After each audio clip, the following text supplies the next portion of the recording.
अरे मेरा मार कर दिए हो यार की तरह क्या तरह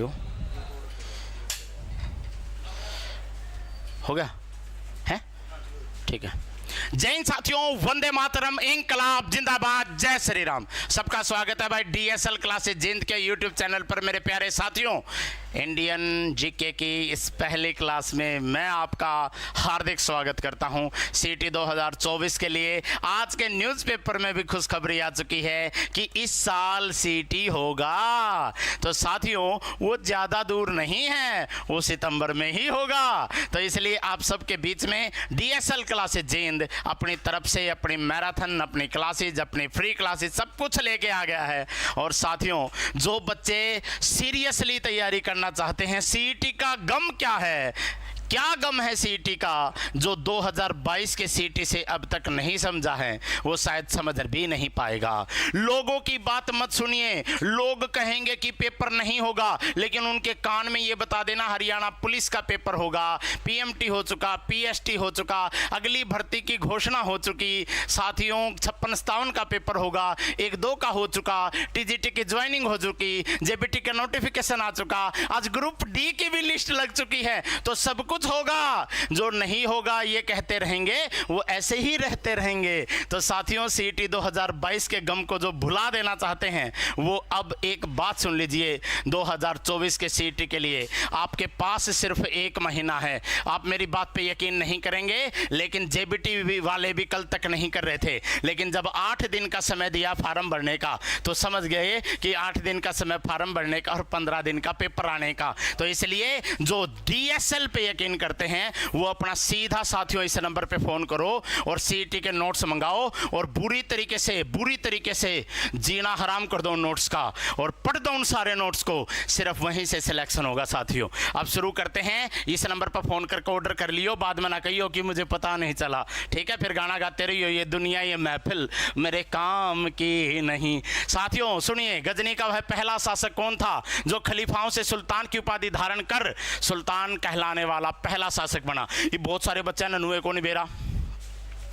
अगर राधिका कह रही हैं कि मेरे बैच में लाइव क्लास नहीं चल रही, बेबे तू भी इस नंबर पर फोन कर लिए, बे तो मैं क्लास में हूं, 2 बजे कर लिए। हो सकता है कई बच्चों के भाई नए बैच लिए हैं, कई मिस्टेक बच्चे कर देते हैं, नाम भरने में, मेल आईडी भरने में, फोन नंबर भरने में, तो उसकी वजह से उनको कई चीज़ों में दिक्कत आ जाती है। लेकिन तुम्हारा भाई अभी जिंदा है, don't fear, I am here, मैं हूं यहाँ। तो आप मेरे पास फोन करना 2 बजे के बाद। तो गजनी वह पहला शासक, गजनी का वह पहला शासक, साथियों गजनी का वह पहला शासक गजनी ही था, और गजनी को शॉर्टकट में तो हम गजनी बोलते हैं। उसका नाम था मोहम्मद गजनवी। अब तुम कहोगे सर जी ये क्या है? मैं कई जगह तो सुनता हूं कि दिल्ली सल्तनत, और मैं कई जगह सुनता हूं कि मुगल साम्राज्य। आई एम कंफ्यूज, मुझे समझ नहीं आ रहा कि साम्राज्य में और सुल्तान में क्या फर्क है। साथियों, मुसलमान धर्म में याद रखना 2 प्रकार के राजा हुआ करते थे। एक वो राजा थे जो अपनी मनमर्जी से शासन करते थे, एक वो राजा थे जो अपने हिसाब से ना चल के एक व्यक्ति के हिसाब से चलते थे। उस व्यक्ति को खलीफा कहा जाता है, और खलीफा को पूरी दुनिया के मुसलमानों का गुरु कहा जाता था। और खलीफा जिस आदमी को ये कह देता, जा मैंने तुझे आशीर्वाद दिया, तू वहां का राजा है, तो समझ लेना उसे सुल्तान कहा जाता था। यानी कि वो व्यक्ति जो खलीफा के परमिशन से पद धारण करता था, उसे सुल्तान कहा जाता था। और जो व्यक्ति अपने हिसाब से काम करता था,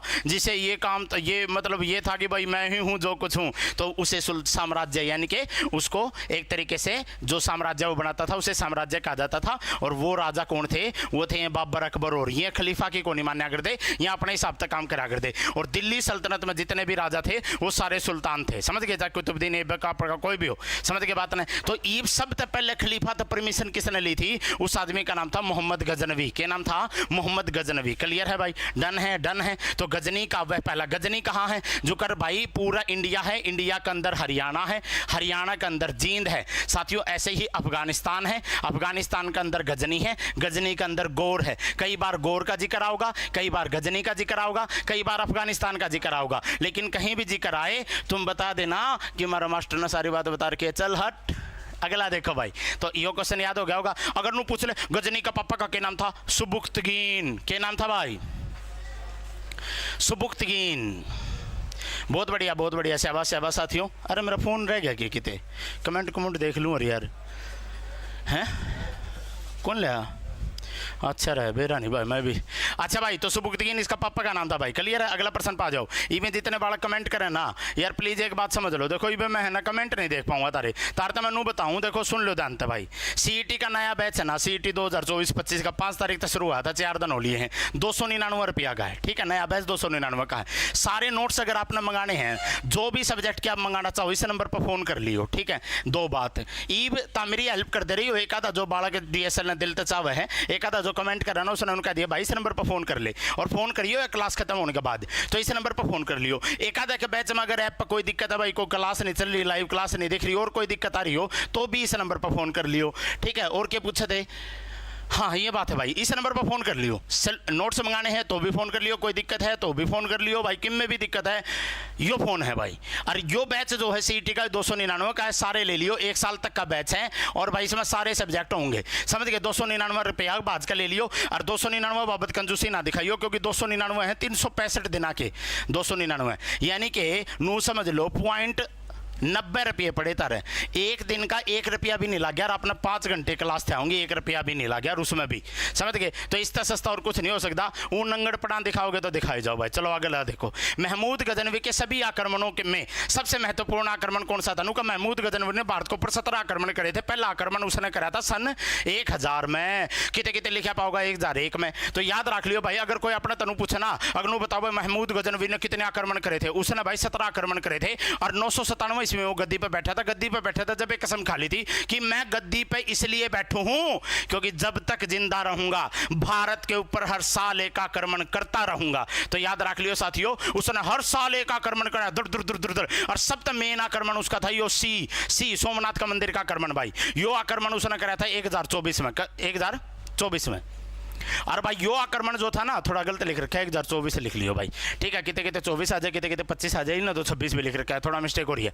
तो याद रख लियो साथियों, अगर कोई अपना तो पूछे सोमनाथ का मंदिर जो था उसकी खास बात क्या थी? सोमनाथ का मंदिर में एक मूर्ति थी, वाह ना, बिना किसी सपोर्ट का नू लटका कर दी, यानी कि ना नीचे कितने भिड़ रही थी वह, ना साइड में आवाम में लटक रही थी वह मूर्ति। तो उस बात तो देख कर हैरान हो गया भाई, और इसने ऑर्डर अटैक कर दिया। नू का अगर इतने रुपये लूट कर ले गया था, ये इतने रुपये लूट का है, लेकिन तमने बेरा हरियाणा वाले का रास्ता में रोक लिया, नून सोनीपत दर बोला रुक गए, तो रुक गया भाई महमूद गजनवी। बोले हाँ भाई, भाई गया था आधा मार दे, बोला आधा मैं पागल हूँ इतनी दूर तो ले, बोला हम पागल ना 2 दिन क्या बाट देखने लग रहे तेरी आधा। तो भाई यार उसकी खिंचगी जाटा गेला, सोनीपत कह रही हम जाट गए थे, और जाटा गेला खिंचगी जाटा गेला, इसका रोड़ा जाटा ने मार दिया, समझ गए। बोला मित्रानु शौक हथियारा था, तो समझ गए। तो कौन मार दिया था भाई? महमूद गजनवी जाटा ने मारा था। कोई नु को 1027 में मारा था, कोई नु को 1030 में मारा था। जाटा का मतलब सिर्फ जाट नहीं है भाई, अपना हरियाणा वाला का मतलब है, समझ गए बात ना, अपना हरियाणा वाला ने बिलवाया था। अगला प्रश्न पा जाओ भाई। नु कह रहे नु बता दे भाई महमूद गजनवी के भारत पर आक्रमण का उद्देश्य क्या था? नु का इस्लाम का प्रचार करना, गजनी साम्राज्य का विस्तार करना, मूर्तियों को तोड़ना, मध्य एशिया में एक बड़े साम्राज्य की स्थापना करने के लिए धन प्राप्त करना। बताओ भाई मेन पर्पज क्या था इस आदमी का? नु कहे महमूद गजनवी ने भारत को ऊपर आक्रमण करे, मेन पर्पज क्या था? बताओ भाई मेन पर्पज क्या था? बहुत बढ़िया भाई। हाँ नुका तू जट दी पसंद जट न बियोनियो।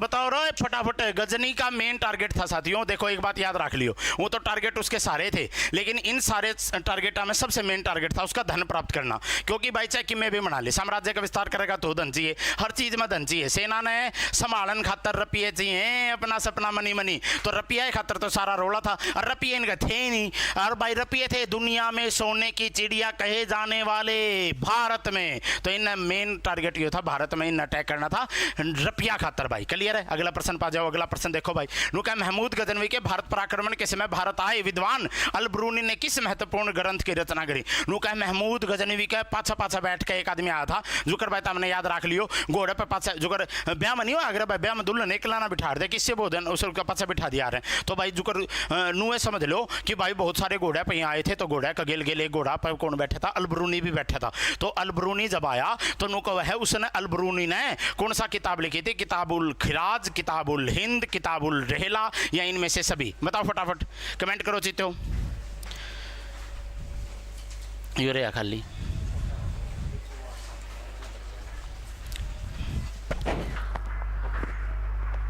उसमें तो क्लास आ रही है। तो साथियों याद रख लियो किताबुल हिंद, राइट आंसर क्या है? किताबुल हिंद, किताबुल हिंद। अगला प्रश्न पा जाओ। ओ भाई क्यों किच चला गया था? दिल्ली सल्तनत की दरबारी भाषा थी, नुका दिल्ली सल्तनत की दरबारी भाषा, दिल्ली सल्तनत कब बनी थी? 1206 में बनी थी। साथियों दिल्ली सल्तनत का अंत कब हुआ था? 1526 में आया था।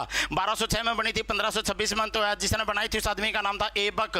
क्या नाम था? ऐबक का मीनिंग अग्र चंद्रमा का देवता। क्या मीनिंग? अग्र चंद्रमा का देवता। और जिस आदमी ने खत्म करी थी उसका नाम था लोधी। क्या नाम था? लोधी। लोधी किसने लो दिया था? बाबर ने। तो बाबर ने घने बुंडे मारे थे घेर कर लोधी का। और इसने कहा आगरा पानीपत का पहला युद्ध। लोधी का दौरा सेना थी 1 लाख की, बाबर का दौरा थी सेना 15,000 की। लेकिन बाबर ने इसका प्रयोग किया और लोधी की 1 लाख की सेना को रौंद के रख दिया। तो याद रखिएगा लोधी को किसने लो दिया था?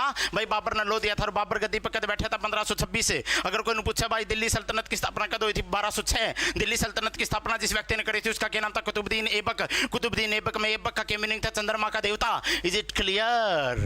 तो भाई अब सुनो, अगर वो पूछा भाषा क्या थी? भाषा थी फारसी। कौन सी भाषा थी? फारसी। दुनिया में सभी भाषाओं का जनक कहा जाता है किसको? संस्कृत भाषा को। आदि जननी कहा जाता है किसको? संस्कृत भाषा को। तो याद रख लेना। अगला प्रश्न पा जाओ भाई, अगला प्रश्न पा जाओ। टाइम नहीं है मेरे द्वारा यार, टाइम नहीं है भाई। स्पीड तक काम करना अपन है, स्पीड तक। नुका भाई बाजीराव की रफ्तार ही बाजीराव की पहचान है। तो आगरा नगर की स्थापना किसने करी थी? बहुत आसान प्रश्न। आगरा नगर की स्थापना 1504 में करी थी। व्यक्ति का नाम था सिकंदर लोधी।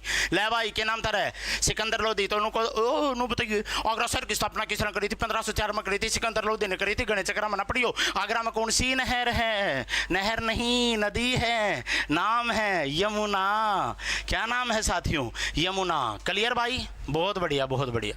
नुका सर धीरे धीरे पढ़ाओ। ए बेबे आराम से पढ़ाऊं पेपर में ना स्पीड तय करना पड़े, समझ गए? बहुत बढ़िया भाई। हाँ नुका अगर तुमने ही पेपर लोना है ना तो पढ़ लियो। और DSL बेबे, DSL, समझ गए? आगरा नहर की स्थापना किसने करी थी? नुका भाई सिकंदर लोधी ने करी थी। कद करी थी? 1504 में करी थी। Is it clear? अगला प्रश्न पा जाओ। क्या तुम्हें याद है? अगला प्रश्न देखो भाई। नुका रे निम्नलिखित में दिल्ली का सुल्तान कौन था जिसकी मृत्यु चौगान खेलते समय हुई थी? नुका भाई पोलो खेलते समय एक ऐसा राजा था जो घोड़े पे पड़ गया, धड़ देनी पड़ दे मर गया। ए भाई या कि घोड़े पे पड़ के मर गया। ये किसा राजा था? ये उस राजा का नाम कुतुबुद्दीन ऐबक था। कुतुबुद्दीन ऐबक, समझ के बात ना? तो याद रख लियो साथियों, उस घोड़ा का नाम था सुब्रक। तो सुब्रक नाम का एक घोड़ा था। उस घोड़ा का जो मालिक था उसकी हत्या कर दी थी कुतुबुद्दीन ऐबक ने। और उस मालिक की नाड़ गेले नुका आगरा उसकी नाड़ गेले बोल बना के खेला था। घोड़े को उठ गया तो ऊपर उछल कर गियर के नीचे सिद्ध पांच टेक दिए। किसके ऊपर है? कुतुबुद्दीन ऐबक के ऊपर। तो याद रख लियो। अगर कोई अपने तो पूछे कि दिल्ली सल्तनत का सुल्तान कौन सा था जिसकी मृत्यु पोलो खेलते समय हुई, तो घोड़े का नाम था सुब्रक, राजा का नाम था कुतुबुद्दीन ऐबक। बात है 1210 की। कब की बात है? 1210 की। अगला प्रश्न भाई, अगला प्रश्न, अगला प्रश्न, अगला प्रश्न। नु कह रहे कुव्वतुल इस्लाम मस्जिद का निर्माण किसके द्वारा कराया गया था? याद रख लियो साथियों, 2.5 दिन का झोपड़ा जो कि अजमेर में है और कुव्वतुल इस्लाम जो कि दिल्ली में है, दोनों की दोनों को बनवाया था ऐबक ने। किसने बनवाया था? ऐबक ने। क्लियर है भाई? बहुत बढ़िया, बहुत बढ़िया चीज। तो बहुत बढ़िया। तो खींच कर ले दो काम ना। अरे शेयर करया, शेयर करया है। इतना दम, इतना स्पीड तय, इतने फटाफट, इतने ND% करा लग रहा और बच्चे की जान लेगा। अगला देखो, कुतुबुल इस्लाम मस्जिद का याद रख लियो कुतुबुद्दीन ऐबक ने बनवाई थी। 2.5 दिन का झोपड़ा भी इसने बनाई थी। नुका तराइन की पहली लड़ाई निम्नलिखित में से किसके बीच हुई थी? नुका भाई तराइन की पहली लड़ाई किस किस के बीच में हुई थी? तराइन की पहली लड़ाई का तुमने बेरा साथियों 2 आदमियों के बीच में हुई थी। एक आदमी का नाम था पृथ्वीराज चौहान और एक आदमी का नाम था, दूसरा आदमी का नाम था मोहम्मद गोरी। मोहम्मद गोरी बार बार साथियों मोहम्मद गोरी जो है परेशान लग रहा था पृथ्वीराज चौहान के साम्राज्य को। फिर पृथ्वीराज चौहान ने इसका कई बार समझाया लेकिन ये नहीं माना। फिर पृथ्वीराज चौहान ने भी अपनी कॉलर ट्यून बदल ली, बोला मारे मसला का हल कारतूस कर रहे हैं। तो भाई फिर युद्ध होना ही था। तो युद्ध होया मोहम्मद गोरी और पृथ्वीराज चौहान के बीच में, और पृथ्वीराज ने ऐसे मारे इसका गोरी का घेर के। याद रख लियो लड़ाई का नाम था तराइन का पहला युद्ध। तो तराइन का पहला युद्ध कद हुआ था? यो भी प्रश्न आ जाएगा 1191 में। कद हुआ था रे? 1191 में। क्लियर भाई? तो याद रख लियो गाना जब आया था, हमारे मसला का हल कारतूस कर रहे हैं। अगला प्रश्न पा जाओ भाई। अगला क्वेश्चन देखो चित्तो।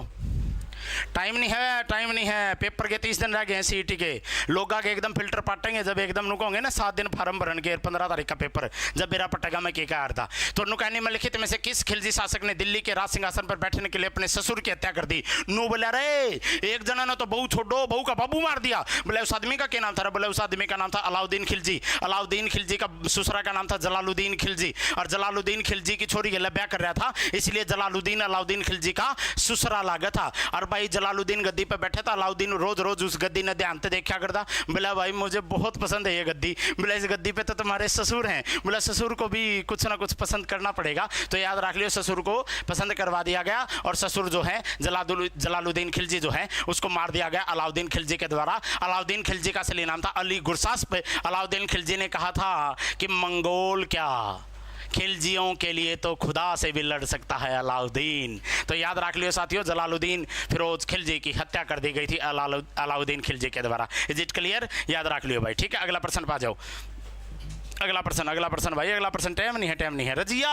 रजिया गुंडों में फंस गई। गाना सुना था हमने। रजिया सुल्तान किसकी बेटी थी? रजिया सुल्तान बेटी थी इल्तुतमिश की। इल्तुतमिश साथियों याद रखिए, रजिया सुल्तान के भाई जो थे वह भाई से ही डाल शासन नहीं कर रहे थे। इसका भाई का नाम था रुकनुद्दीन। रुक चाल्या कर दानू, समझ गए बात ने? तो याद रख लियो रजिया सुल्तान का भाई का क्या नाम था? रुकनुद्दीन। रुक चाल्या करता, यानी कि सही डाल शासन नहीं कर रहा था। रजिया ने जाके और सारे आदमियों के सामने अपना लाल कपड़ा लेकर नु फैला दिया था। बोला मुझे इंसाफ चाहिए। तो सारे आदमियों ने गद्दी पर बिठा दी। बोला भाई छोरी ने कही है तो माननी पड़ेगी बात है। तो रजिया जो है वह गद्दी पर बैठ गई थी। और लेकिन साथियों रजिया का एक घुड़सवार जो अस्तबल का हेड था, उस आदमी का नाम था याकूत। क्या नाम था? याकूत। और याद रख लियो रजिया सुल्तान जो है इसका एक बचपन का मित्र था, अल्तुनिया नाम था भाई उस आदमी का। क्या नाम था? अल्तुनिया। तो यो अल्तुनिया और याकूत रजिया इनका ट्रायंगल बन गया था भाई। रजिया तो इससे प्रेम करा कर दी और यो इससे प्रेम करा करता, तो इसलिए इन दोनों आके खिंच गई। और अल्तुनिया ने कौन मार दिया था? याकूत।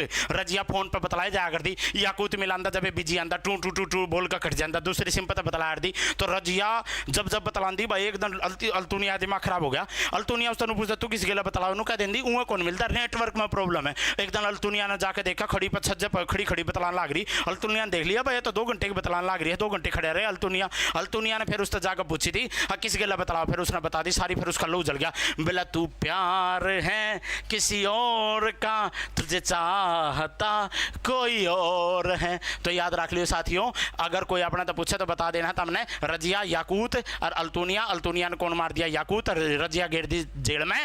और फिर भाई रजिया ने बोली प्लीज मुझे छोड़ दो। अल्तुनिया ने बोला मन छोड़ने का फायदा क्या है? बोला तना नू बता चाहिए कि बोला मैंने तो ब्याह करना है, मेरे का कहता उनको तेरी के लागे या बोला मेरी बहू लगा मैंने नू कहना है। बोला फिर या के छोटी बात करी, ब्याह कर लेंगे। ब्याह कर लिया दनुआ ने, और दनु ब्याह करके दिल्ली पान लाग रहे थे, दिल्ली पर कब्जा करने खातर। रास्ते में इसका भाई ना भाई गढ़े गुंडे भेज के ये मार दिए कैथल में। तो याद रख लियो रजिया का मकबरा की थे कैथल में। डन भाई। अगला प्रश्न पा जाओ, मेरे तो टाइम नहीं है भाई। अगला प्रश्न पा जाओ। अगला क्वेश्चन देखो भाई। नु कह रहे मोहम्मद गोरी विजित प्रदेश नु का जीते हुए प्रदेशों को देखभाल के लिए निम्नलिखित में किस विश्वसनीय जर्नल को छोड़कर गया था? बहुत आसान प्रश्न है, बताओ फटाफट बता दो रे चित्तो। मारे मसला का हल कारतूस कर से लेवा चित्तन नु कर तुम तो धोखेबाज हो वादा करके, हैं वो भी गाना गाया था इनने।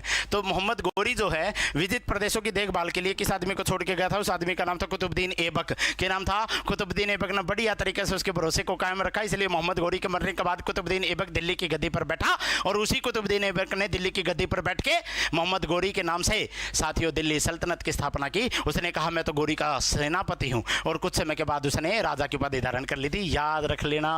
अगले प्रश्न पे आ जाओ भाई, अगले प्रश्न पे आ जाओ। समय नहीं है मित्र, समय नहीं है, क्योंकि 30 ही दिन है। 30 दिन में आपको कितना पढ़ाना है सीईटी के लिए आपको पता है। और सभी बच्चों को बता देता हूं 299 का बैच लेना ही लेना, अपना माँ कसम लग है, नहीं लिया तो। और इस नंबर पर फोन करके फटाफट अपने नोट्स मंगा लो। लोगों की मत सुनियो, लोगों का काम है कहना, कुछ तो लोग कहेंगे, उनको नहीं है सुनना। क्योंकि आप अपना काम करते रहना, जब नौकरी लगेंगे ना, जो आज ग्रुप डी में लगे हैं उनसे पूछना कितना मजा आता है नौकरी लगने के बाद। समझ गए बात को? तो किसके साथ शासनकाल में सबसे अधिक मंगोल आक्रमण हुए थे अलाउद्दीन खिलजी के शासनकाल में। अलाउद्दीन खिलजी जो है ना भाई, यो चित्ता आदमी था भाई, लड़ाई करण में गणा कसुता आदमी था भाई। तो इसने क्या करा, एक बार यो नो बोला तरावा या ना सिकंदर की तरह है ना पूरे दुनिया को जीतना चाहता है। एक जना इसका कान में बोला सिकंदर ने छोड़ इंडिया जीत के दिखा, समझ गया कि सिकंदर के चक्कर में पड़ रहा है। सिकंदर पर कुछ ना था, 5% दुनिया जीती थी, सिकंदर भी इंडिया में आगे पिट गया था, तो इंडिया ने जीत ली, ये बहुत बड़ी बात है। सिकंदर के फिल्टर पाट दिए थे इंडिया वाले ने, तो पोरस ने इतने मुंडे मारे थे उसका, पोरस का नाम सुनते बाजार दो, ओह सच्ची बोलो रे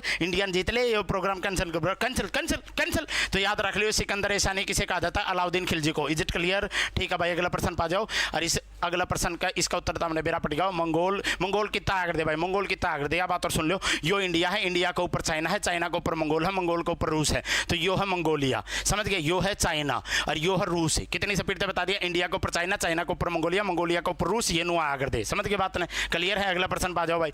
टाइम नहीं है पुत्रों, समय नहीं है हमारे पास। अगले प्रश्न पा जाओ, जो आसान प्रश्न है। नु का तराइन का दूसरा युद्ध भाई, तराइन का दूसरा युद्ध में याद रख लियो, यो भी किसका बीच में आया था, मोहम्मद गौरी और पृथ्वीराज चौहान का बीच में आया था। और इस युद्ध में साथियों कौन जीता था, बताओ भाई कौन जीता था? शाबाश,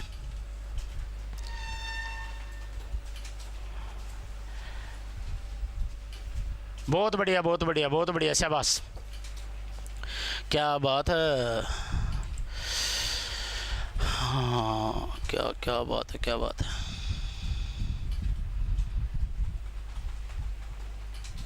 बताओ रे, जमासान प्रश्न है। नुका तराइन के दूसरे युद्ध में कौन जीता था भाई? गौरी के और पृथ्वीराज चौहान के बीच में आया था। पहले युद्ध में पृथ्वीराज ने गौरी का घने बुंडे मारे, दूसरे युद्ध में गौरी ने प्रपंच रचा। गौरी उन आदमियों के बतला लिया जो पृथ्वीराज चौहान थे जला करते, और उनमें एक आदमी का नाम था जयचंद, वो मिला लिया अपने कान। जयचंद ने इसकी सारी बात बता दी, क्योंकि एक कुणबग थे, एक तरीके से देखोगे तो तुम समझ में आओगे। एक कुणबग का मतलब क्या है, दोनों राजपूत थे साथियों, समझ के बात ने। तो उसमें पे तो यही बहुत बड़ी बात हुआ करती थी कि अब अपना देश का है, यही बहुत बड़ी बात हुआ दी, दोनों राजपूत हो गए, तो समझ लो कहीं ना कहीं जो है एक ही बात है। तो भाई राजपूत जो थे, जयचंद ने इसकी सारी बात गौरी को बता दी, यानी कि कहीं ना कहीं कमजोरी बता दी, और फिर उसकी वजह से पृथ्वीराज चौहान की जो हार हो गई थी इस युद्ध में, ये बहुत बुरा हुआ साथियों। अगला देखो भाई, अगला देखो। सन 1329 और 1330 के बीच तांबे के सिक्के के रूप में प्रमाण स्वरूप मुद्रा, सांकेतिक मुद्रा प्रचलित की किसने? अलाउद्दीन, गयासुद्दीन, मोहम्मद बिन तुगलक या फिरोज शाह तुगलक? बताओ भाई। बहुत बढ़िया बहुत बढ़िया, जमा आसान क्वेश्चन पूछा है। सैंडी नु को सर नु कसम दे के कितने बैच बेच लोगे सर, कंटेंट अच्छा होगा तो बच्चे अपने आप ले लें। अरे मजाक करूँ मैं, कितने तो हमने कसम देंदा, बता भाई अच्छी बात करो। मैं तो मजाक करूँ तारे के लिए, अरे भाई मन की ज़रूरत है बताओ, तो हमने बेरा है तारा भाई का ठीक काम चल रहा है, मजाक मजाक ना सीरियस ना लिया करो, रोन न हो जाओ यार, रोंदड़े ना बनो भी, चिल चिल चिल चिल भाई। बता भाई, मैंने उनको दिया ना मम्मी को समझा अपना कोर्स ना ले, अरे मत लिए, मैंने दिखा है कौन कौन कोर्स दिखा है, बता किसका मम्मी कसम लग गई मरे बेटे मजाक ना मम्मी मैं तो मम्मी कसम दे, अरे कौन नहीं देंदा, उल्टी ले ली भाई उल्टी ले ली। ठीक है अगला देखो भाई, नु के 1329 1330 के बीच में किसने चलाए थे? मोहम्मद बिन तुगलक। किसने चलाए थे तांबे के सिक्के? मोहम्मद बिन तुगलक। और कित बाज गया भाई, कित बाज गया, मोहम्मद बिन तुगलक। दिल्ली के किस सुल्तान को इतिहासकारों ने विरोधाभासों का मिश्रण कहा? यानी कि इस आदमी जो सारी कितने कितने पड़तवाड़े करे जा रहा कि मैं पंगा में फंसा रहा कि मैं चलांदा हुआ चीज फैल, जो चीज चाल रही होड़ा था ला लेंदा भाई फैल। तो यह बेचारा गिले नु कह रहा ना, जमा असफलताओं का बादशाह कहा जाता है इसको, असफलताओं का बादशाह। तो व्यक्ति कौन था? उस व्यक्ति का नाम था मोहम्मद बिन तुगलक, शॉर्टकट में लोग उसको MBT कहते हैं। ठीक है भाई, याद रख लियो। अगला प्रश्न देखो भाई, अगला प्रश्न मेरा नहीं यार, जमा रोंदड़े बालक हो गया आजकल तो भाई, कोई मजा नहीं आंदा इनके लिए मजाक करने में भी, रिंगन लाग जाए असमुख आदमी नहीं रहे यार। बता हैं मैं तो मम्मी की जब दे दी, मैं तो 300 रुपये को नहीं दूँ। अरे मत देव के 300 रुपये हम तेरा करोड़पति बनूंगा मैं, बता बते रहे हैं मैंने 300 के 3,000 देने हैं बते रहे हैं। जिन्हें बेरा ना बेटा सकल पे लेकर क्या देख जानता है, गणा दासो मास्टर भाई, बता यार क्या 300 रुपये लिया बत रिंगन लाग रहे हो। लोधी वंश का अंतिम शासक कौन था? साथियों याद रख लियो, लोधी वंश का अंतिम शासक था इब्राहिम लोधी। क्या नाम था? इब्राहिम लोधी। अरे इब्राहिम लोधी का किसने मारे थे? बाबर ने मारे थे। गणे बुंडे, कितने बुंडे? गौणे बुंडे। तो यार बात 1526 की है। और बाबर ने भाई वो मार दिया था। ऐसा कौन सा दिल्ली सल्तनत का शासक था जिसकी मृत्यु युद्ध के मैदान में हुई? पूरी दिल्ली सल्तनत में सिर्फ एक ही आदमी था जिसकी किस्मत खराब थी, वो इब्राहिम लोधी था। बेचारा दिल्ली के मैदान में पानीपत के पहले युद्ध में मर गया था वो, याद रख लेना। अगला प्रश्न देखो, इनाम भूमि किसे दिया जाता है? नु कहा भाई इनाम भूमि किसे दिया जाता है? इनाम में नु कहा है जमीन किसने दिया दे, नु बताओ। बहुत बढ़िया भाई। सैंडी नु कहा है हाँ ये सही है, इसकी कसम दे दोगे तो मैं ले लूँगा कोर्स, शर्म नहीं आती। चल बावड़ा, कुछ भी बोलते रहते हैं। इनाम भूमि किसे दिया जाता है? विद्वान और धार्मिक व्यक्ति, मनसबदार, पैतृक राजस्व संग्राहक या कुलीन। साथियों याद रख लेना, अगर कोई हमसे ये पूछता है कि भाई इनाम भूमि किसे दिया जाता, तो उन्हीं व्यक्तियों को इनाम दिया जाता है जो विद्वान थे, ज्ञाता थे साथियों, जिनके अंदर नॉलेज थी, उन्हीं की पूछ थी। तो याद रख लेना है, ठीक है। अगला प्रश्न देखो। अगला प्रश्न, उत्तर भारत की पहली मुस्लिम महिला शासिका, दिल्ली पर राज करने वाली पहली महिला शासिका कौन थी? ये क्वेश्चन मैं तुम्हें करा चुका हूं, फटाफट बताओ। जो पहले ले रखा साथियों पढ़ने लग रहे हैं, क्या दिक्कत है? दोबारा थोड़ी लेना है। जिसने एक बैच ले लिया वो दूसरा मत लेना। अमित भाई एक बैच ले लिया, दूसरा मत लेना। जब सीईटी का आपने एक बैच ले रखा तो दूसरा क्यों लेना है? दूसरा नहीं लेना, वही सही है। कोई दिक्कत है तो मेरा नंबर पर फ़ोन कर लिए 2 बजे के बाद। है भाई, क्या दिक्कत है? मैं डायरेक्ट बात करता हूँ तुमसे, और क्या चाहिए तुम्हें? जिसके भरोसे पे तुम बैच ले रहे हो साथियों, डायरेक्ट तुमसे बात करते हैं, तो फिर तुम्हें और क्या चाहिए? समझ गए? और आज के पेपर में आ गई, आज के न्यूज़पेपर में कि सीईटी इसी साल होगा। ये आपको समझ आ गई होगी साथियों, सीईटी इसी साल होगा, और इसी साल नहीं होगा, अक्टूबर से पहले होगा। क्योंकि अक्टूबर में तो सिर्फ चुनाव होगा, अक्टूबर से पहले ही होगा सीईटी। अच्छा, 30 अगस्त तक सरकार के पास एक भी भर्ती पेंडिंग नहीं रहेगी साथियों। सरकार के पास सबसे बड़ा मुद्दा पता है क्या था? टीजीटी था, ज्वाइन करा दिया। ग्रुप डी की वेटिंग थी साथियों, आज लगा दी।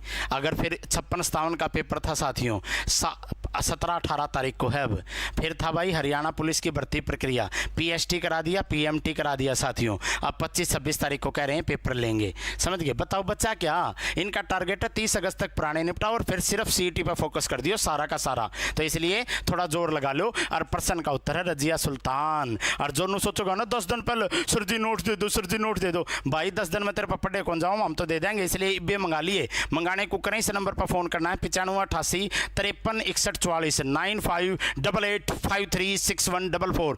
कॉल करिए और 299 का बैच और नोट्स दोनों ले लो साथियों। इतना सस्ता बैच नहीं पाओगा, 365 दिन का बैच है, यानी कि रोज का 1 रुपया भी नहीं लग गया। 1 रुपया हम जब तक पढ़ाने लग रहे और बच्चे की जान लेगा। दिल्ली के प्रथम सुल्तान कौन थे जिन्होंने दक्षिणी भारत को पराजित करने का प्रयास किया था? पहला व्यक्ति जिसने ट्राई करी थी दक्षिण भारत को जीतने की, वो व्यक्ति था अलाउद्दीन खिलजी। उसका एक सेनापति था, उसका नाम था मलिक काफूर। मलिक काफूर एक हिजड़ा था साथियों, 1000 रुपया में खरीद कर लाया था, इसलिए उसे 1000 दिनारी कहा जाता है। व्यक्ति का नाम क्या था? अलाउद्दीन। नाम तो सुना ही होगा। अगला प्रश्न देखो भाई। ऑप्शन मैं तो देखने की जरूरत नहीं पड़ती है, तो हम देख लिया यारो। यात्री इब्न बतूता कहाँ से आया था? इब्न बतूता जिस देश में आया था साथियों, उस देश का नाम क्या था? No no no no no Shankar भाई तू कित खुर आधार है, सारा सिलेबस पूरा हो गया इब्नू का है उत। जब तो देख दे नहीं, जब पेपर आ जाए जब इनका बैच याद आ जाए। तैयारी करने वाले तो पहले करने लग रहे हैं। इब्न बतूता कहाँ से आया था? मोरक्को से। कहाँ से? गाना नहीं है इब्न बतूता आ तो मोरक्को से आया था। क्लियर है भाई? अगला क्वेश्चन देखो। भारत पर पहला तुर्क आक्रमण करने वाला, भारत पर पहला तुर्की आक्रमण किसने किया था साथियों? नुका भारत पर पहला तुर्क आक्रमण करने वाला व्यक्ति कौन था? Mohammad Ghaznavi, Mohammad Ghori, Genghis Khan, Taimur lung. यहाँ पर बहुत इंपॉर्टेंट है साथियों, आप सब ने पता होना चाहिए कि भारत के ऊपर चंगेज खान या तैमूर में से किसने अटैक किया था? भारत के ऊपर चंगेज खान ने कभी अटैक नहीं किया। वो अटैक करने आया था, लेकिन अपनी बाउंड्री को दोहरा के जो कर नोकिया 1100 में सांप सीढ़ी वाला गेम नहीं था, सांप वाला, वो सांप एकदम मुड़ जा रहा था। तो चंगेज खान आया और नू मुड़ गया, और राजा था उस समय तुम बच गए भाई। क्योंकि दुनिया में साथियों आज भी ये कहा जाता है कि 20% आदमी से हैं जिनमें चंगेज खान का डीएनए है। यानी कि समझ के देख लो उसने कितने ब्याह, यानी कि ब्याह तो क्या करे थे जो महिला मित्र रहे होंगे उनके। तो भारत पर प्रथम तुर्की आक्रमण करने वाला व्यक्ति कौन था? तो वो था भाई गजनई। कौन था? गजनी या गजनवी कह दिया, कहते मोहम्मद गजनी भी लिखा जाए, मोहम्मद गजनवी भी लिखा जाए। गजनी क्यों कौन है? क्योंकि वो गजनी का शासक था साथियों। कहाँ का शासक था? गजनी का शासक था। गजनी एक जगह है अफगानिस्तान में, एक जगह है गजनी, और गजनी के अंदर एक जगह है गोर।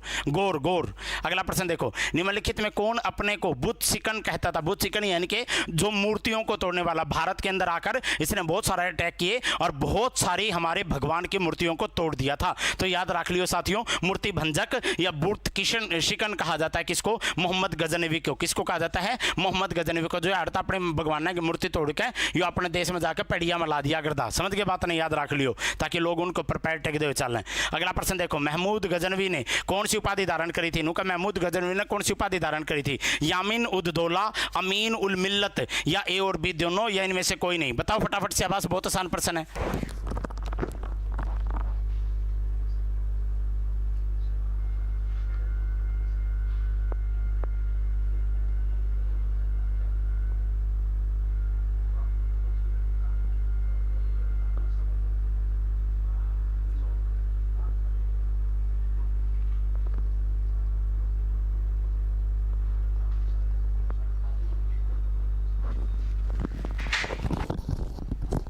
महमूद गजनवी ने कौन सी उपाधि धारण करी थी भाई? यामीन उद दौला, अमीन उल मिल्लत। यामीन उद दौला का मतलब होता है साम्राज्य का दाहिना हाथ।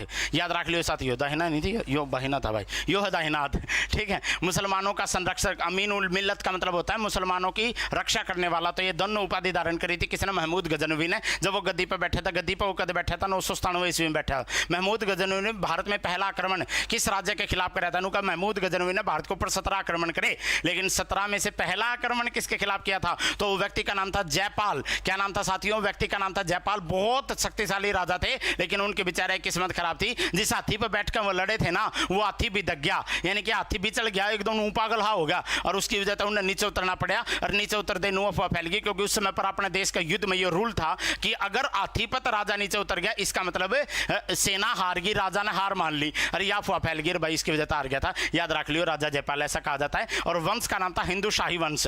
21 साल से आया होगा भाई यार, हिंदू शाही वंश या ब्राह्मण शाही वंश, 21 साल से आया होगा। याद रख लियो, टाइपिंग एरर है। हिंदी में तारा भाई पढ़ा हुआ नहीं, हिंदी तो मैंने बेरा है, तो यहाँ पे भी 21 साल से आया होगा। हिंदू शाही राजवंश की राजधानी क्या थी? पहला ऑप्शन है उद्भांडपुर, या जिसे ओहिंद या बहिंद कहा जाता है। बी है कालिंजर, सी है अजमेर, और डी है इनमें से कोई नहीं। तो जो बच्चे कह रहे हैं कि कभी भी पेपर आ जाओ मैं पेपर को फाड़ दूंगा, वो इस क्वेश्चन को फाड़ के दिखाओ साथियों। बताओ शाबाश,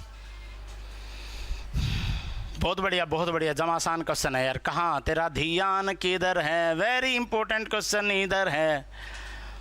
बहुत बढ़िया, बहुत बढ़िया, शाबाश। खींच कर ले दो काम ने। सारे कमेंट करो, सारे कमेंट करो, चैनल ना सब्सक्राइब करो साथियों। और सारे के सारे बालक जो सीरियसली जिन अनु लागे, हाँ भाई दीपक सर हमेशा हमारे भले की बात कहेंगे। साथियों बैच लेके पढ़ना शुरू कर दो, 0 से स्टार्ट हुआ है। तारा भाई का जन्मदिन वाला दिन हुआ था, नू समझ लियो 299 रुपया गिफ्ट लेकर भेज दिया था हमने सर खातर, और इसी गिफ्ट में तो हम नौकरी लाग जाओगे। और मैं नू समझ लूँगा मेरे भाई बहन आज ज़िंदगी में अच्छे मुकाम पर पहुँच गए हैं। और अगर आपने नू लागा सर 100% सिलेक्शन लेना है, तो भाई 100% सिलेक्शन, उसके लिए आपको पढ़ना पड़ेगा अच्छा मटेरियल, और अच्छा मटेरियल है अपने नोट्स। इस नंबर पर फ़ोन करो और फटाफट ऑर्डर कर लो साथियों। बाद में समय नहीं मिलेगा, फिर मत कहना कि सर क्या करूं, 2025 का सीईटी कब होगा? 24 साल में कामयाबी लेनी है, इस नंबर पर फ़ोन कर लियो, आज का मौका है, तरदुर है। ठीक है, अगला प्रश्न देखो।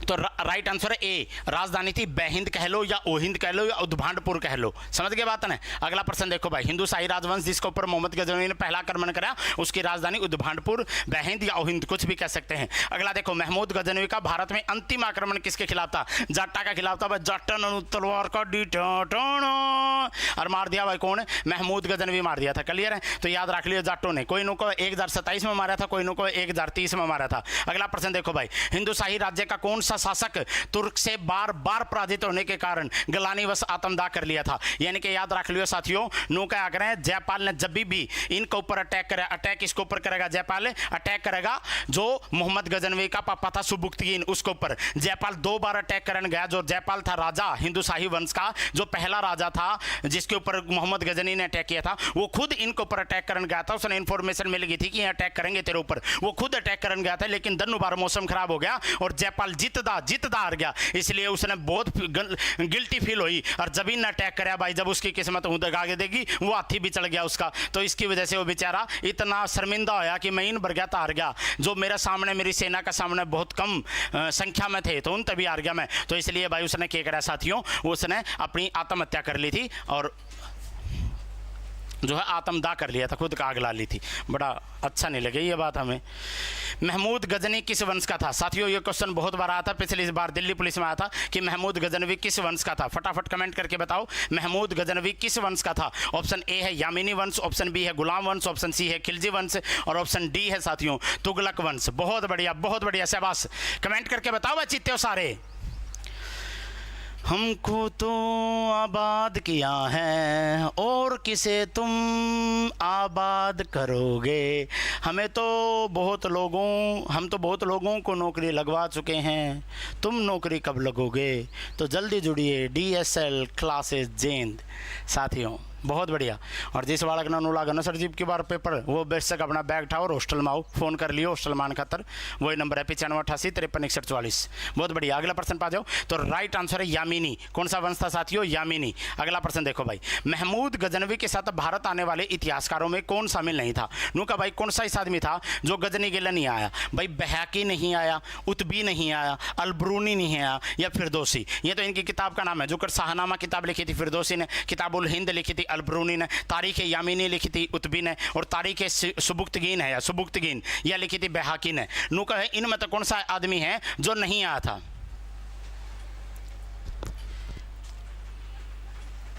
मैथ अटेंड करो भाई, मेरी क्यों अटेंड करो? जिन्हें बैच ले रखा है समझ के बात ना। नुका बर्बाद करोगे, बर्बाद। हाँ ये गाना तो नू है लेकिन मैं इसलिए गा रहा हूँ क्योंकि बर्बाद तो तुम कर रहे हो अपने समय को साथियों। एक अध्यापक तो हमेशा अपने छात्रों को आबाद करता है, हमेशा ये सोचता है कि मेरा छात्र राष्ट्रपति प्रधानमंत्री बने क्योंकि उससे खुशी होती है इंटरनल। बालक कुछ नहीं देकर जा रहे मास्टर ने, बस जी राजी हो जाए भाई वो मेरे दर पर डार था। समझ गए बात ने? तो राइट आंसर इसका ए है फिरदौसी। फिरदौसी नहीं था भाई इसका गिल्ला, ठीक है। बाकी तीनों थे बहाकी भी। और भाई जो बच्चे SSC की तैयारी कर रहे हैं साथियों उनको पता है कि 27 अगस्त से GD के 40,000 वैकेंसी आनी है। उनके लिए भी अपन ने 5 अगस्त तक फार्म शुरू कर दिए, सॉरी बैच शुरू कर दिया था। इस नंबर पर फोन कर लियो, यो भी सिर्फ 299 रुपया में। और DSL का मतलब ताने बेरा है पक्का सिलेक्शन साथियों।